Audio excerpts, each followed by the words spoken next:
পুরুলিয়ায় মমতাকে নিশানা মোদী। সাধুদের একাংশকে আক্রমণ প্রসঙ্গে তোপ ইসকন রামকৃষ্ণ মিশন সেবাশ্রম সংঘকে অপমান করেছেন মুখ্যমন্ত্রী। দুনিয়া জুড়ে এদের বহু ভক্ত রয়েছেন, বাংলার সরকার এদের দিকে আঙুল তুলছেন। ভোট ব্যাংককে খুশি করতে নিচে নেমেছে তৃণমূল।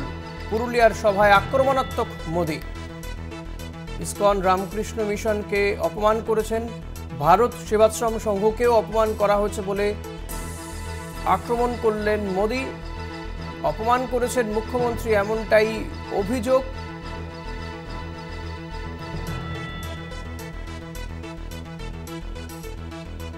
ঠিক কি বলছেন এক্ষেত্রে নরেন্দ্র মোদী, শোনাবো আপনাদের। बंगाल की मुख्यमंत्री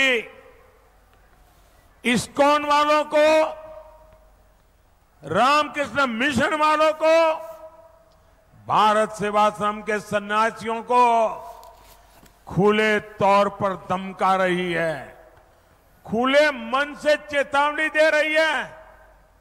दुनिया भर में इन मिशन से जुड़े वाले लाखों अनुयायी आज पूरी दुनिया में रहते हैं और इनका मकसद सिर्फ और सिर्फ लोगों की सेवा करना है। बंगाल की सरकार ने उन पर उंगली उठाई, उनका नाम लेकर धमका रही है। इतनी हिम्मत सिर्फ अपने वोट बैंक को खुश करने के लिए, उन्हें साधने के लिए टीएमसी इतने निचले स्तर पर उतर आई है। নরেন্দ্র মোদী তিনি পুরুলিয়ার সভা থেকে ঠিক এই ভাষাতেই রাজ্যের মুখ্যমন্ত্রী মমতা বন্দ্যোপাধ্যায়কে আক্রমণ করেছেন। এ নিয়ে কথা বলবো আমরা আমাদের প্রতিনিধি দেবাশিস সেনগুপ্তর সঙ্গে। দেবাশিস, মমতা বন্দ্যোপাধ্যায়ের বিরুদ্ধে যে অভিযোগ করছেন নরেন্দ্র মোদী, যে তিনি রামকৃষ্ণ মিশন, ভারত সেবাশ্রম সংঘ, ইসকন এদেরকে ধমকাচ্ছেন, কার্যত এমনটাই অভিযোগ করছেন নরেন্দ্র মোদী। একদমই তাই। পঞ্চম দফা নির্বাচনের আগে যখন নরেন্দ্র মোদী দেশের প্রধানমন্ত্রী তিনি যখন এসছেন প্রচার করছেন বিজেপি প্রার্থীদের পুরুলিয়ায়, তখন তিনি সরাসরি রাজ্যের মুখ্যমন্ত্রী মমতা বন্দ্যোপাধ্যায়কে বিঁধলেন এবং বিঁধলেন একেবারে নয়, তিনি যেটা বললেন যে মমতা বন্দ্যোপাধ্যায় নাকি হুমকি দিচ্ছেন ইসকন, ভারত সেবাশ্রম সংঘ, রামকৃষ্ণ মিশনের এবং তারা নাকি বিজেপিকে সমর্থন করছে। এবং তার সেই প্রসঙ্গ নিয়ে তিনি বলছেন যে এই কারণে যখন সরাসরি মুখ্যমন্ত্রীকে অভিযোগে নিশানা করছেন এবং পাশাপাশি কিন্তু তাদের এই যে বিজেপির যে টুইটার হ্যান্ডেল আছে, এক্স হ্যান্ডেল, সেখানে কিন্তু তাদের মুখপাত্ররা পোস্ট করছেন, সেখানে বলছেন যে গত বছর কিন্তু যখন লোকসভা ভোটের আগে কিন্তু মুখ্যমন্ত্রী মমতা বন্দ্যোপাধ্যায় একটি সম্প্রদায়ের তিনি কিন্তু সরাসরি তাদের কাছ থেকে বুঝে চেয়েছিলেন এবং তারা সমর্থন করেছিলেন। এরকম ভাবে সরাসরি এত বয়ে যাচ্ছে, যত নির্বাচন এগাচ্ছে বিজেপির পায়ের তলায় মাটি যখন সরে যাচ্ছে, ঠিক সেই সময় দাঁড়িয়ে থেকে একদম একটা ধর্মীয় বিভাগ করতে চাচ্ছেন, যেটা মুখ্যমন্ত্রী বলেছেন। এবং সেই জায়গা থেকে আজকে নরেন্দ্র মোদী পুরুলিয়ার সভা থেকে স্পষ্টতভাবে একদম কার্যত মুখ্যমন্ত্রীকে তুলনা করেন এবং তিনি স্পষ্ট জানান যে হুমকি দিয়েছেন নাকি মুখ্যমন্ত্রী মমতা বন্দ্যোপাধ্যায় এবং হুঁশিয়ারি দিয়েছেন, এরকমটাই কিন্তু অভিযোগ প্রধানমন্ত্রী নরেন্দ্র মোদী। ধন্যবাদ দেবাশিস। কথা বলছিলাম প্রতিনিধি দেবাশিস সেনগুপ্তর সঙ্গে।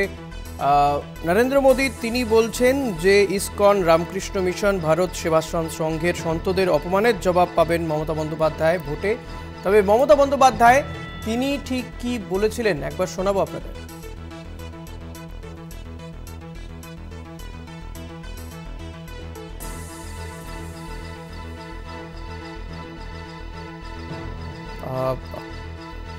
বক্তব্য শোনাবো। তবে আজকে নরেন্দ্র মোদী তিনি কিন্তু পুরুলিয়া থেকে আক্রমণ করেছেন মমতা বন্দ্যোপাধ্যায়কে, যে তার বক্তব্য যে মমতা বন্দ্যোপাধ্যায় খোলা মঞ্চ থেকে ইসকন, ভারত সেবাশ্রম সংঘ কিংবা রামকৃষ্ণ মিশনের সাধু সন্তদেরকে তিনি অপমান করেছেন তিনি। দুনিয়া জুড়ে এদের বহু ভক্ত রয়েছে, বাংলার সরকার এদের দিকে আঙুল তুলছেন। ভোট ব্যাংককে খুশি করতে নিচে নেমেছে তৃণমূল কংগ্রেস। পুরুলিয়ার সভায় আক্রমণাত্মক মোদী। মমতা বন্দ্যোপাধ্যায় গতকাল কি বলেছিলেন শোনাবো।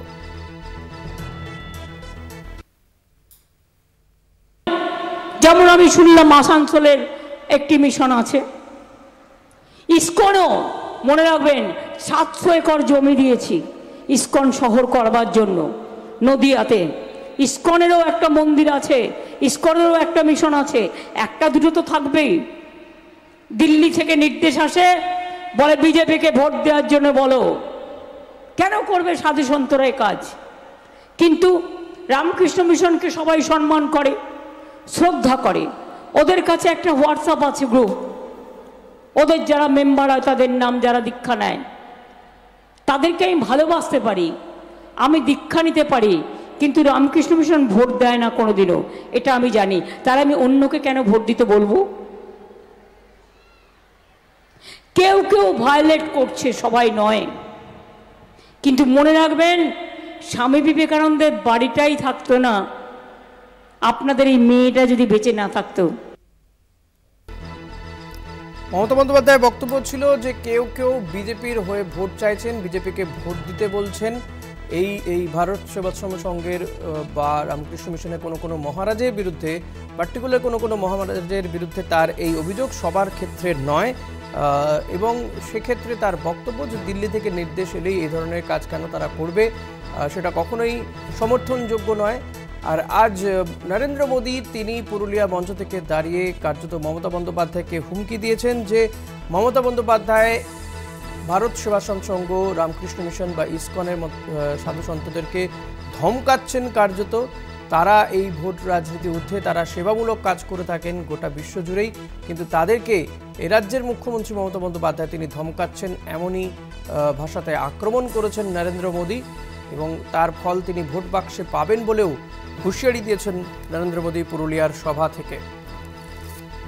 প্রধানমন্ত্রী নরেন্দ্র মোদী আজকে পুরুলিয়ার সভামঞ্চ থেকে ঠিক কি অভিযোগ করলেন শুনুন একবার। बंगाल की मुख्यमंत्री इस्कॉन वालों को, रामकृष्ण मिशन वालों को, भारत सेवाश्रम के सन्यासियों को खुले तौर पर धमका रही है, खुले मन से चेतावनी दे रही है। दुनिया भर में इन मिशन से जुड़े वाले लाखों अनुयायी आज पूरी दुनिया में रहते हैं और इनका मकसद सिर्फ और सिर्फ लोगों की सेवा करना है। बंगाल की सरकार ने उन पर उंगली उठाई, उनका नाम लेकर धमका रही है। इतनी हिम्मत सिर्फ अपने वोट बैंक को खुश करने के लिए, उन्हें साधने के लिए टीएमसी इतने निचले स्तर पर। আপনারা শুনলেন নরেন্দ্র মোদী বক্তব্য পুরুলিয়ার জনসভা থেকে। তিনি কার্যত হুঁশিয়ারি দিচ্ছেন তৃণমূল নেত্রী তথা রাজ্যের মুখ্যমন্ত্রী মমতা বন্দ্যোপাধ্যায়কে। এই মুহূর্তে আমরা টেলিফোনে যোগাযোগ করতে পেরেছি তৃণমূল মুখপাত্র অরূপ চক্রবর্তীর সঙ্গে। অরূপদা, স্বাগত আপনাকে কলকাতা টিভিতে। প্রধানমন্ত্রী নরেন্দ্র মোদী তিনি বলছেন মমতা বন্দ্যোপাধ্যায় ভারত সেবাশ্রম সংঘ, ইসকন, রামকৃষ্ণ মিশন এদের সাধু সন্তদের অপমান করছেন, ভোট ব্যাংকে খুশি করতে তিনি এতটা নিচে নামছেন। দেখুন, ভারতবর্ষের বুকে সাধু সন্তদের সবচেয়ে বড় অপমান যিনি করেছেন তার নাম নরেন্দ্র মোদী। এই কথা আমরা বলিনি, স্বয়ং ভারতবর্ষের সবচেয়ে বড় সাধু সন্ত হিসেবে যারা সবচেয়ে বেশি পূজিত হন সেই 4 শঙ্করাচার্য যৌথ বিবৃতি দিয়েছিলেন যেদিনকে রাম মন্দির উদ্বোধন হয়, যে ভগবান রাম আমাদের হৃদয়ের দেবতা, তাকে নিয়ে বিজেপি রাজনীতি করছে। আমরা বলিনি, পুরীর শঙ্করাচার্য বলেছিলেন যোশী মঠের শঙ্করাচার্য।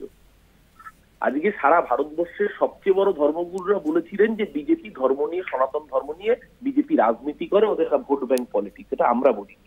এবং সত্যি সত্যি আমরা দেখেছিলাম যে রাম মন্দিরের উদ্বোধনে শঙ্করাচার্যরা নিমন্ত্রিত হননি, নরেন্দ্র মোদী নিজের পলিটিক্যাল অ্যাডভান্টেজ পাওয়ার জন্য এই কাজ করিয়েছিলেন। তো স্বাভাবিকভাবেই ধর্মকে চিরকালই বিজেপি রাজনীতির হাতিয়ার হিসেবে ব্যবহার করেছে। ওরা ভোট আসলেই ওদের ধর্মের কথা মনে হয়, হিন্দুদের কথা মনে হয়, মুসলমানদের বিরুদ্ধে গালিগালাজ করতে হয়, কারণ হিন্দুদের ভোট ব্যাংক নিয়ে ওদের রাজনীতি করে বেঁচে থাকতে হয়, টিকে থাকতে হয়। আমরা খুব পরিষ্কার করে একটা কথা বলি, আমরা কোনো ধর্মের বিরোধী নই, আমরা কোনো সংস্থানের বিরোধী নই। মমতাদি যে কথা বলতে চেয়েছেন সেই কথা আজকে দিনের আলোর মতো পরিষ্কার তখনই হয়ে যায় যখন কদিন আগে আমরা দেখেছিলাম নির্মল মাঝির একটি বক্তব্যের বিরুদ্ধে আমরা রামকৃষ্ণ মিশনকে সরাসরি নিন্দা প্রস্তাব জানাতে শুনেছিলাম এবং সঠিক কাজ হয়েছিল। নির্মল মাঝির সেই বক্তব্য অনেকের ভাবাবেগে আঘাত লেগেছিল, হয়তো সেটা নিয়ে কোনো সমস্যা ছিল না। কিন্তু কদিন আগে আপনারা দেখেছেন বিজেপির অফিসিয়াল টুইটার অ্যাকাউন্ট থেকে যখন মা শারদার ছবিকে ব্যবহার করে মমতা ব্যানার্জির বিরুদ্ধে কুরুচিকর রাজনীতির মন্তব্য করা হয়, তখন তারা কেন চুপ করেছিলেন? সেদিনকে কেন একটি মন্তব্য আসেনি? তৃণমূল কংগ্রেস অফিসিয়ালি প্রতিবাদ জানিয়েছিল, কিন্তু ভারতীয় জনতা পার্টির বিরুদ্ধে একটি শব্দ কেন সেদিনকে ব্যবহার হয়নি? যদি সেদিনকে তারা এর বিরুদ্ধেও প্রতিবাদ করতেন, তাহলে মানুষ মেনে নিত যে না, এখানে কোনো রাজনীতির অনুপ্রবেশ ঘটেনি। আসলে ভারতবর্ষের বাকি সব সংস্থার মতো এরা ধর্মীয় সংস্থানগুলোতেও বিজেপি তার অনুপ্রবেশ ঘটিয়ে দিয়েছে। বিজেপি তার একনায়কতন্ত্র, তার ফ্যাসিবাদ সমস্ত জায়গায় কায়েম করে ফেলেছে এবং তাদেরকে দিয়ে নিজের রাজনীতির দাবার বড়ে হিসেবে ব্যবহার করছে।